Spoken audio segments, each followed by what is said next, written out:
ஒரு மனிதன் இருந்தான். அவன் வாழ்க்கை முழுக்க நாளை பார்த்துக்கலாம் என்ற ஒரு வார்த்தைக்குள் சிக்கிக் கொண்டிருந்தான்.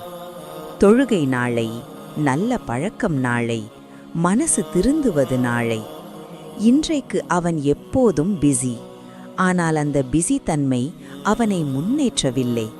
மாறாக அவன் நேரத்தை மெதுவாக அவனிடமிருந்து பறித்து கொண்டிருந்தது. ஒரு நாள் மிகவும் சோர்ந்த மனநிலையுடன் அவன் குரானை திறந்தான். பெரிய வசனங்கள் தேடவில்லை. ஆனால் அவன் கண்களில் பட்டது ஒரு சின்ன சூரா. வல் அஸ்ர் இன்னல் இன்சான லஃபீ குஸ்ர்.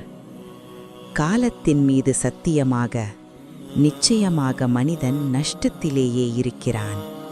அந்த வார்த்தைகள் அவன் இதயத்தில் அமைதியாக விழுந்தன.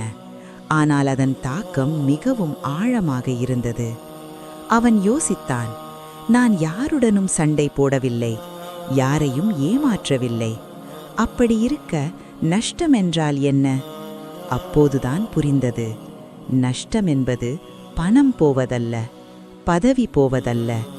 நஷ்டம் என்பது திரும்ப கிடைக்காத நேரத்தை வீணாக்குவது. நேரம், அது நம்மை காத்திருக்காது. அது மெதுவாக எந்த சத்தமும் இல்லாமல் நம்மை விட்டு நகர்ந்து கொண்டே இருக்கும். அவன் தன் வாழ்க்கையை நினைத்தான். எத்தனை தொழுகைகள் நாளை என்று தள்ளப்பட்டன, எத்தனை நல்ல செயல்கள் பிறகு என்று மறக்கப்பட்டன. அந்த நொடியில்தான் அவன் உணர்ந்தான், நேரம் அவனுக்கு எதிரி அல்ல, அதை வீணாக்கிய அவன்தான் அவனுக்கே எதிரி.